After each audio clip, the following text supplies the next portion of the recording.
Beberapa waktu belakangan ini, Presiden Jokowi seakan-akan dipersepsikan sedang membangun sebuah dinasti politik di dalam keluarganya. Ini dikarenakan di era kepemimpinannya sebagai Presiden Republik Indonesia selama 2 periode, telah jadikan anak-anak dan menantunya sebagai wali kota dan ketua partai politik. Walaupun hal tersebut bukanlah merupakan suatu yang aneh di dalam perpolitikan suatu negara.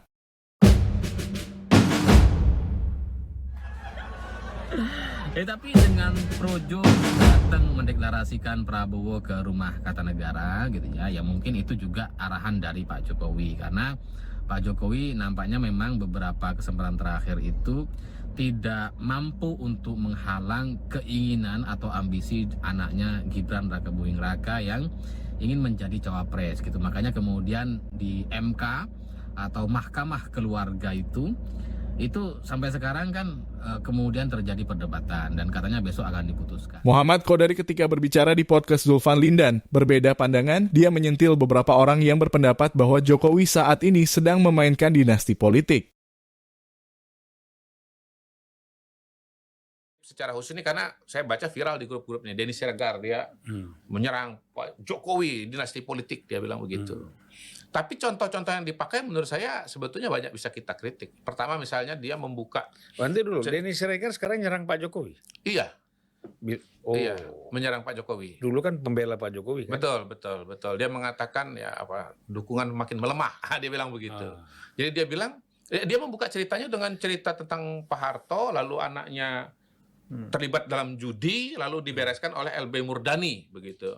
Anaknya Pak Harto. Anaknya Pak Harto, tidak menyebut siapa, gitu. Terlibat judi di luar negeri, utang judi dibereskan oleh LB Murdani. Dan kemudian LB Murdani mengingatkan tentang anak-anaknya Pak Harto, gitu. Dan Pak Harto diam aja, dan semenjak itu hubungan Pak Harto dengan Beni itu menjadi putus, katakanlah begitu. Bukannya Pak Harto yang minta Beni ke sana? Saya nggak tahu detailnya, Bang. Ini saya kan menceritakan ulang apa yang ada di ceritanya Denny Siregar. Poin saya begini, loh, nggak dong. Ini insinuatif kan? Ini kan nggak paralel dengan cerita yang terjadi pada anaknya Pak Jokowi kan? Iya. Masa judi dengan ini? Masa anaknya Pak Harto judi di luar negeri, ngemplang utang judi gitu disamakan dengan misalnya Gibran jadi wali kota, Bobi jadi wali kota, Kaesang jadi ketua PSI, nggak paralel menurut saya gitu loh. Jadi ini kejauhan barang ini, dia salah membandingkan. Nah yang kedua dia mengatakan, akhirnya Pak Harto menyesal 10 tahun kemudian ketika dia jatuh. Ya, karena tidak mendengarkan LB Murdani. Soeharto jatuh gara-gara politik dinasti. Enggak dong. Nggak ada hubungannya. Ya, jatuhnya Pak Harto itu karena krisis ekonomi. Iya. Siapapun pada waktu itu nggak punya anak yang jadi pengusaha sekalipun ya akan jatuh gitu loh. Memang ya kemarahan itu menjadi lebih besar karena variabel-variabel Pak Harto ya. Yang elemen-elemennya ada beberapa, misalnya otoriter ya, terus kemudian anak-anaknya dan seterusnya. Tetapi kondisi sekarang ini kita nggak ngalamin krisis ekonomi, bahkan ekonomi kita salah satu yang kinerjanya terbaik di dunia begitu. Tingkat kepuasan kepada Pak Jokowi sekarang sangat tinggi, bahkan paling tinggi 80%. Lagi-lagi Denny menurut saya itu miss di sini. Membandingkan Pak Harto diproyeksikan kepada Pak Jokowi, ya kira-kira dia bilang nanti kalau betul-betul Gibran jadi calon wakil presiden, kalau saya nggak salah ingat nih ya, karena baru ngeliat sekali gitu ya, ini nanti akan bisa terjadi sesuatu yang kira-kira begitu. Menurut saya enggak. Karena apa? Karena kondisi sosial ekonominya sangat berbeda. Gitu. Nah yang ketiga sebetulnya ya balik lagi kalau menurut saya ya, mau politik dinasti mau bukan politik dinasti, sebetulnya kita sama-sama menemukan orang-orang yang berhasil dan gagal. Politik dinasti ya. Ini kan dinasti itu tidak ada demokratis kan, seperti dikatakan tadi. Ini kan sangat demokratis. Ya, kena apa yang salah gitu kan? Nah, gitu kan, karena sebenarnya kita harus betul-betul membuka mata banyak pihak untuk memahami sesungguhnya yang terjadi secara fair itu apa, ya kan? Nah, ini kan terus terang aja kalau saya lihat mengapa bisa berbalik seperti siapa namanya? Denny Siregar misalnya dan beberapa kawan, bahkan ada yang keluar dari PSI kan. langsung membangun image dalam pikirannya. Setelah Prabowo datang ke PSI, ini langsung dia stemnya adalah PSI ini pendukung Prabowo, gitu kan. Nah, padahal kan kalau kita lihat dalam perjalanan kan ini kan belum tentu ya. Saya nggak tahu ya. Jokowi ini saya udah pernah sampaikan beberapa kali, tapi memang harus terus disampaikan. Pak Jokowi itu visinya itu beyond 2024. Ya, beliau ini melihat Indonesia 2045 menjadi negara maju itu ditentukan oleh Pak Jokowi pada hari ini, ya, mengelola dan mengatur ritme politik ke depan. Gitu.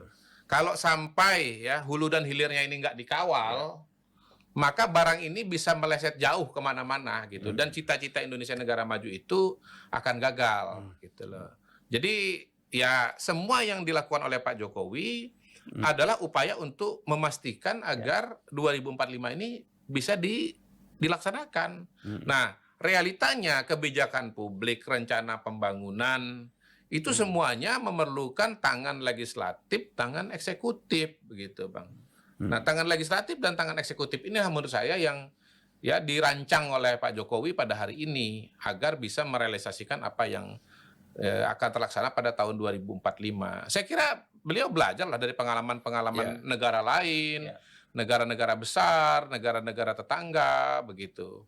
Ya, contoh Singapura misalnya. Singapura, Lee Kuan Yew pemimpin hebat, visinya sangat jelas tentang bagaimana ya Singapura maju. Itu nggak bisa dibantah tuh. Seluruh kepala negara tuh datang kepada Lee Kuan Yew. Bahkan Cina itu bisa besar itu karena belajar sama Lee Kuan Yew. Betul. Ya, jadi Deng Xiaoping itu gurunya adalah Lee Kuan Yew. Langsung datang ke sana lalu kemudian diajak ke China. Tahun 80. Betul, betul. Jadi Lee Kuan Yew pun menjaga kontinuitas itu gitu. Dia siapkan Bijili ya. Nah, memang menuju Bijili ini ada transisi namanya Gok Chok Tong. Gitu. Tetapi kita lihat kan sekarang bagaimana Bijili, bagaimana Singapura mampu mempertahankan kontinuitasnya, kehebatannya, kemajuannya gitu. Dibandingkan dengan negara-negara lain yang ada di kawasannya gitu loh. Kenapa? Ya karena memang cita-cita itu betul-betul dipahami, cita-cita itu betul-betul dijaga, dilaksanakan secara konsisten. Jadi ya menurut saya memang ya kita semua kan selama ini kan nggak membantah bahwa bahwa kemajuan itu nggak mungkin instan, nggak mungkin 5 tahun 10 tahun. Indonesia terlalu besar untuk bisa dibangun dalam waktu 5-10 tahun. Semuanya ngomong paling nggak 25 tahun gitu. Tetapi pada saat yang bersamaan kita seperti denial terhadap sebuah rute bagaimana 25 tahun ini bisa dijaga gitu, Bang. Kayak kemudian ya pokoknya presiden dah 5 kali 2 tahun, 5 kali 2 sudah selesai gitu. Lah di mana konsepmu tentang jangka panjang tadi? GBHN, kalau saya nggak percaya GBHN bisa. GBHN pasti umum. Yang kedua, setiap pemimpin yang terpilih pasti punya pikirannya sendiri. Kalau nanti pikiran pemimpin itu, presiden itu berbeda dengan GBHN, mau diapain? Mau di-impeach? Kan repot. Nggak di-impeach, melanggar hukum. Jadi konsep GBHN, PPHN menurut saya sebetulnya tidak cukup applicable dalam kita berbicara mengenai kontinuitas pembangunan 25 makanya tahun. Yang harus di-highlight sebetulnya. Jadi bagaimana melihat politik 2024 ini, saya sering bilang, lihatlah Pak Jokowi dan cita-citanya tentang Indonesia 2024.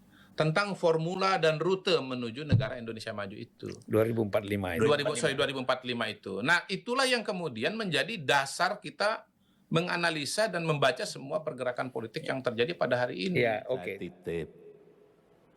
Dalam kondisi dunia yang sangat rentan seperti ini, kita harus semua menjaga agar kondusivitas situasi politik itu tetap